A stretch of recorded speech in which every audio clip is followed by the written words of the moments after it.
সব রকমের আওয়াজ ভয়েস ওভার করতে পারে। দিদি একবার দিকে সামনে। কংগ্রাচুলেশনস। এবং আমি তোমাকেও রিকোয়েস্ট করবো আজকের এই অনুভূতিটা। একটা ছোট মেয়ে রাজকন্যা সে জঙ্গলের মধ্যে হারিয়ে গেছে, আর তারপর তার সঙ্গে এক রাক্ষসীর দেখা হয়েছে। কি কথা বলছে কি শুনুন।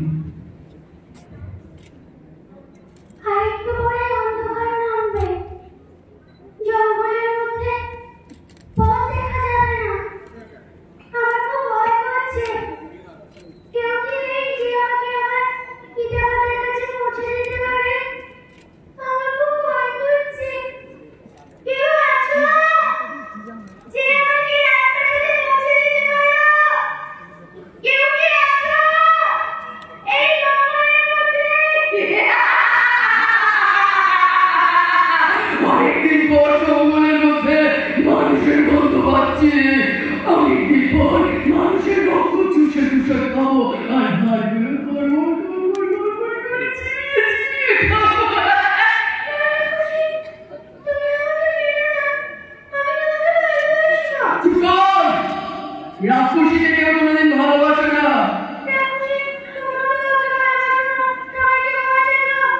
তাহলে বল কি বললে আমি ভালোবাসা পাবো?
এত সুন্দর একটা অ্যাঙ্কারের জন্য একটু হাততালি হবে।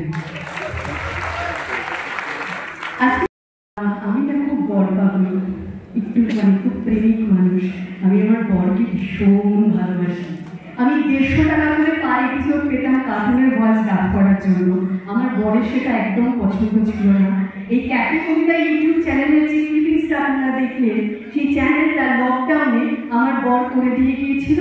এবং আমার বর চাইতো আমি যখন রাস্তায় বেরোবো লোকেরা আমাকে চিনতে পারে একজন শিল্পী হিসেবে, শুধুমাত্র ক্যামেরার পেছনে আমি যাতে কাজ না করি। আর সেই মানুষটি 2021 সালে বেলভিউ নার্সিং হোমে বাইপাস ভেন্টিলেশন থেকে ভেন্টিলেশনে যাওয়ার আগে, যখন তার স্যালাইন এবং ইনজেকশনের হাতটা ভারী হয়ে গেছে, অনেক কষ্টে একেবারে সেন্স হারাবার আগে একটা ফ্লাইং কিস আমাকে ছুড়ে দিয়ে গিয়েছিলেন। কথা বলতে পারছিলেন না, বাইপাস ভেন্টিলেশনে ছিলেন, কাগজে লিখে দিয়ে গিয়েছিলেন, কাজটা ছিল না। আজকে এই অ্যাওয়ার্ডটা আমার স্বামীর জন্য, আমার প্রেমিকের জন্য।